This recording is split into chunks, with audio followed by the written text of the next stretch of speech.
lovers, welcome back to another episode of Over the Fence Landscape Tours. I'm your host, Donna Avallone.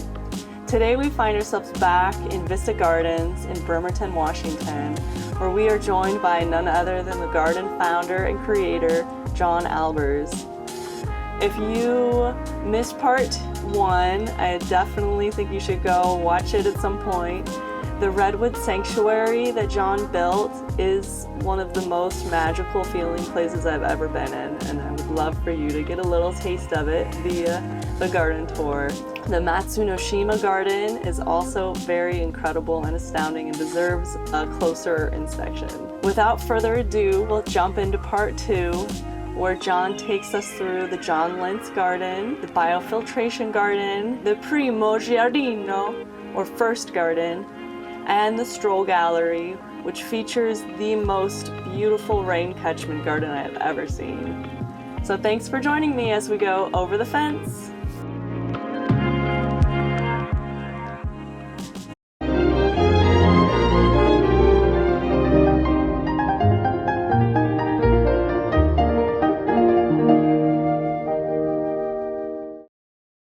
The first garden we're going to talk about is the Lenzt Garden here. Okay. The Lenzt Garden is irrigated, and the reason why we placed this garden here, it's for rhododendrons that was given by a distant relative who was a hobby hybridizing rhododendrons. Every rhododendron you see in this garden were donated by John Lentz. He was basically creating ones that have unique flowers. Sometimes they create them because of vegetation or because of disease resistance, but he was specifically focusing on new flowers. In this garden we have rhododendrons that do not exist anywhere in the world except here because Mr. Lentz from Bremerton here created them. He asked if I would take his rhododendrons because he was no longer able to take care of them. So we took about 25 of his best rhododendrons and put them in a garden, and then we specifically created this woodland for the rhododendrons. Did the rhodies go in first and then the other trees kind of grew up? We had the dawn redwood here, but most of the trees and plants were not here yet. Okay. And so we had to move the rhododendrons first, and then we eventually we got a woodland, and the rhododendrons are much happier now. That's named after John Lentz, who happens to be his grandfather and my father's grandfather were brothers. And how we discovered John Lentz is that his wife was doing a genealogy search on the Albers name and traced it back to 1598 in Germany, which was not Germany at the time. And she wrote my father a letter about 40 years ago, and they were asking about his sons and daughters. And my father told them that I have a son living in Seattle area you should meet.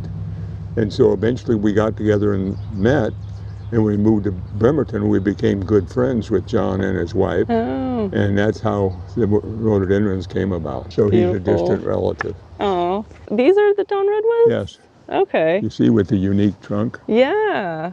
Yeah, and that's all growth since '99. And so then they're doing very well. You have a nice green trunk in there. That's a striped bark maple native to Taiwan. Oh, I haven't seen one of those before. And then we have another striped bark maple down there that's sort of the yellow trunk. Yeah, and yeah. in a cold winter, that will become bright red.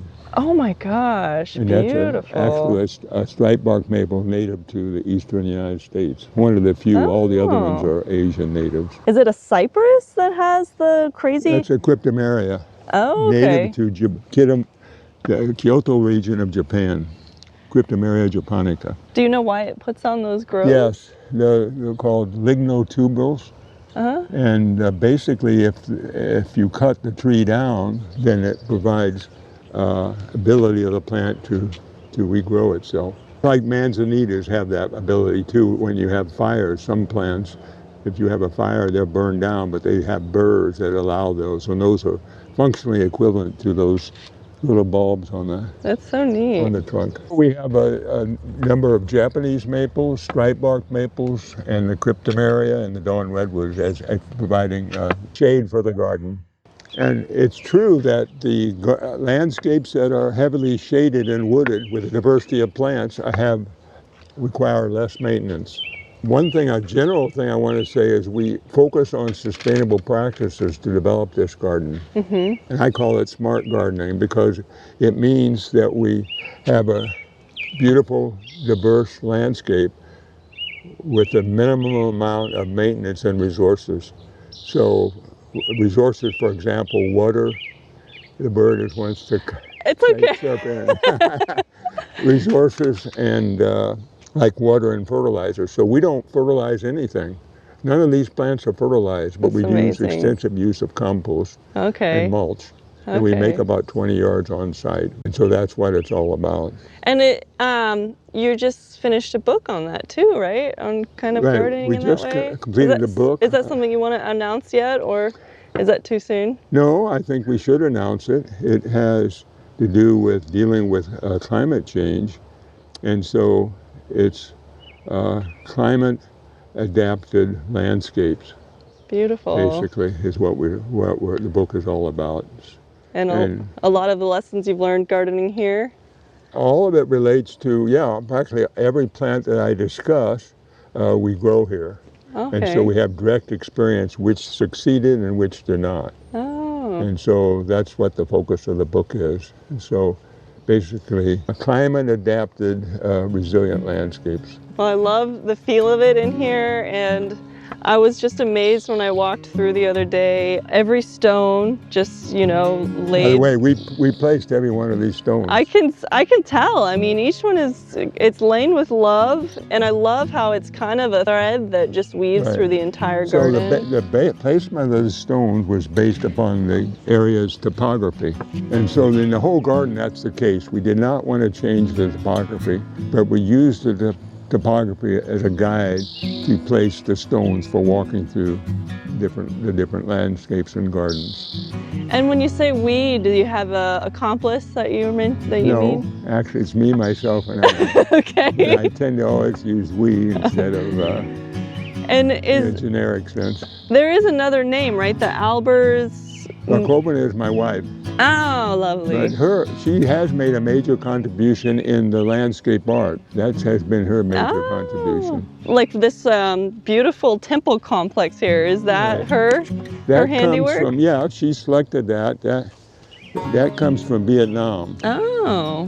And that was purchased actually from somebody from Vietnam who was a local supplier of this type of special rock from Vietnam.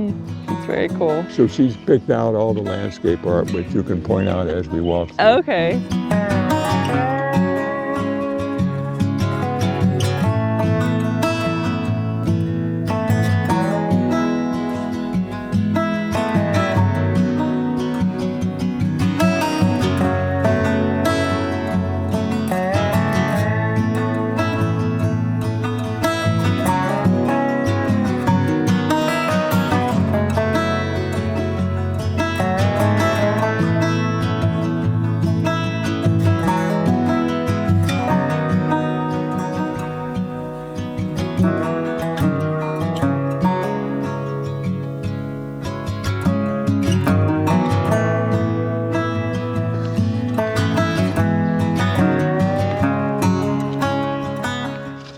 I imagine you can't ever gain weight as a gardener on such a slope.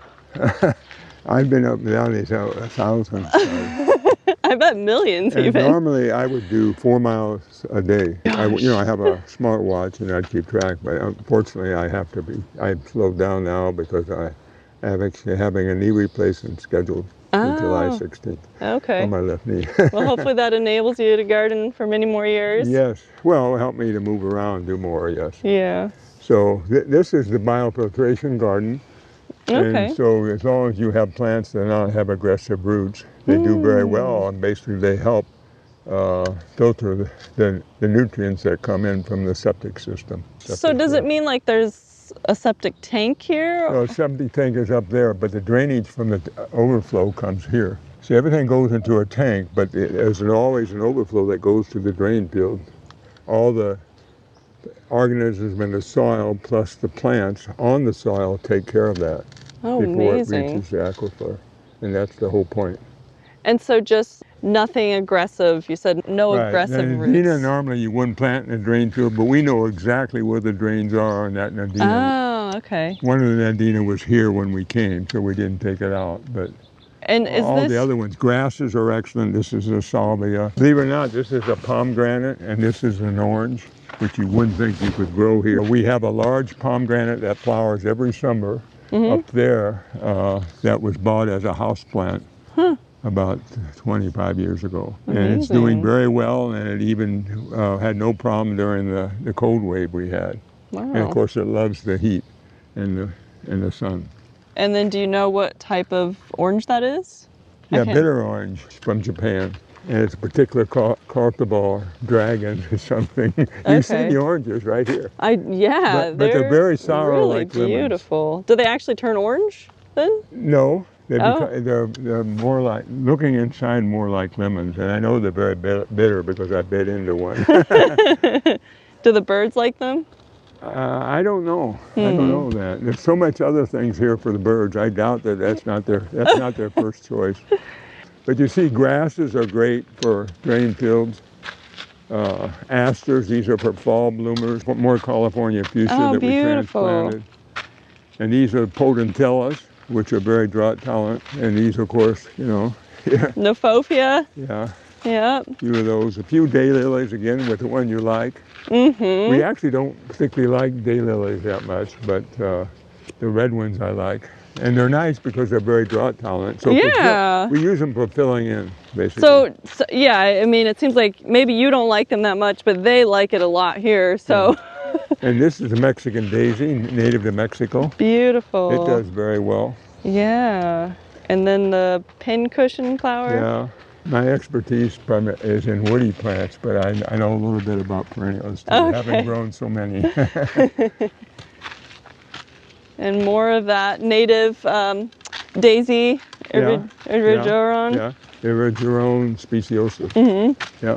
These are hardy geraniums, and the one we really like best is mycorrhizae and catabiense. And catabiense happens to be a hybrid of mycorrhizae. This is probably catabiense here. Oh, And there's okay. several cultivars of it. And that's beautiful with the kind of like pink dots on the flowers. The purple flower is probably mycorrhizae. And this is another art from your wife, the kind of dewdrops Yes, on the this cherry was tree. a birthday present. Oh, I love Actually, those. I really like the glass here. I also Very do. attractive. Yeah, I love it, honestly. And this is a flowering cherry called Taihaku. Beautiful, beautiful spring flower. I think around April it blooms. And this is Primo Giardino, which means first garden in Italian. Because this was planted first when we first bought. This was all lawn until we started working right next to the house first. So in the year 99, we started putting in these plants and worked our way down to the other area. So this is Oxydendron arboreum, which is sourwood. It's one of the most beautiful fall trees you can grow here. I wholly agree. Yeah. I love sourwood and Yeah, yeah. bloom and with the red and Right. kind of orange leaves. Right. And the other big plant actually is one of the few plants we grow native to Iran called Perodia persica. And they buy, You said this. this is a horizontal one. It's called pinula, Interesting. but it's misnamed in the horticulture trade. This is actually horizontalis. And it just spreads out. And the leaves start changing in August, September, October, November, beautiful colored leaves. And it has actually little red flowers in the middle of the winter.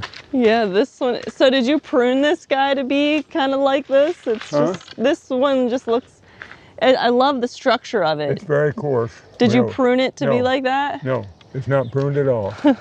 No, we amazing. try to minimize pruning and let them grow like their natural way. I love that. Yeah. We only primarily prune, occasionally we do aesthetic pruning, but usually we let them grow that way, take away the disease or broken branches, or crossing branches. That's what we do. So this is a rain garden here. A rain garden. Yeah, and it's connected to a rain garden over there, which is connected to a third rain garden that takes all the water from the building. This is Dormera terratata, which is native to Oregon. These plants are inside, down in the depression. You see how deep it is?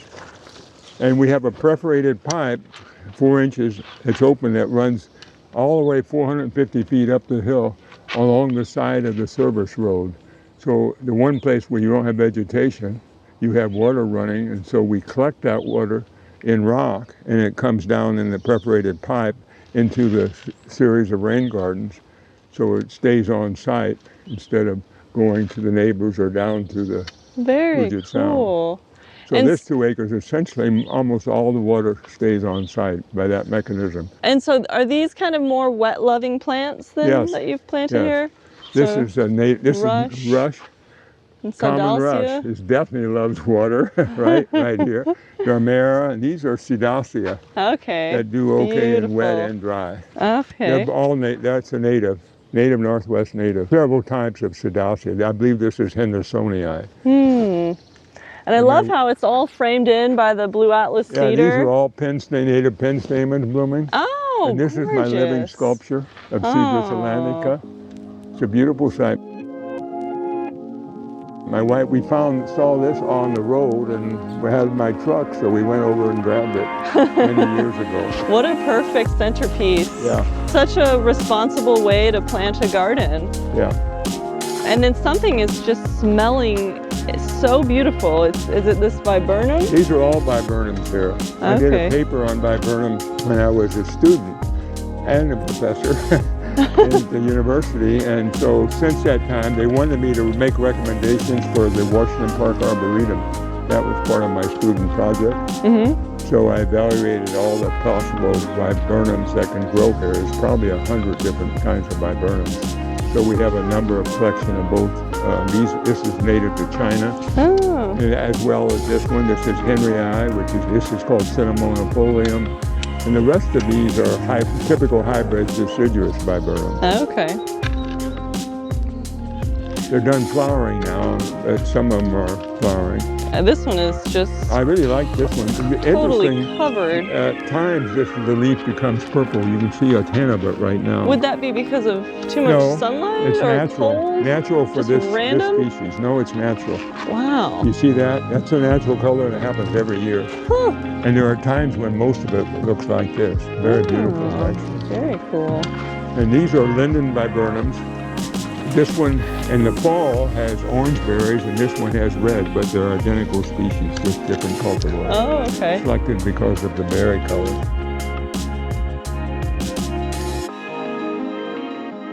John, thank you for having us and taking us on this tour of your amazing garden. And I just can't wait to share it with the world and for people to come and visit and see this place. Well, thank you. Such It's a been masterpiece. my pleasure. It's been my pleasure. Yeah, thank you. You're welcome.